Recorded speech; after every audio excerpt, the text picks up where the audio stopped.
ভাই আমার একটা দলিল হারায় গেছে, তালাশি লাগে। তালাশি আজকে হবে না, আজকে যান। পাত্রের সামনে ফট করে যৌতুক চাই বসলা। যৌতুক ছাড়া আমি বিয়ে করবো কে? 2000 টাকা স্যার। 5000-এর কম হবে না। সরকারি হিসেবে তো 700 থেকে 800 টাকা আসে। আপনি কোন খ্যাতের মূলা? আপনি নাকি আমাকে বিয়ে করতে চান? আমি ঘোষণা দিতেছি যে আমি আজকে থেকে কোনো প্রকার ঘুষ গ্রহণ করিব না। আমি যদি ঘুষ খাই তাহলে আমার প্রিয় মানুষ আমাকে কুত্তার গু খাওয়াবে। এখন যদি সত্যি সত্যি ঘুষ খাওয়া বন্ধ করে দেয়? ভুয়া দলিলে নামজারি করবো কিভাবে?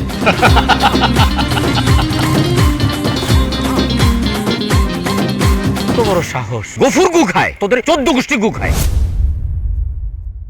আরে ভিডিও করুন না, 5 স্টার সার্ভিস না দেখাতে পারলে নেগেটিভ রিভিউ হবে। রয়্যাল স্যুটটা কমপ্লিমেন্টারি করে দাও। থিন অ্যান্ড ক্রাঞ্চি বিস ক্লাব ফিট বিস্কিট, যখন তখন ইটিং, যেখানে সেখানে ফিটিং।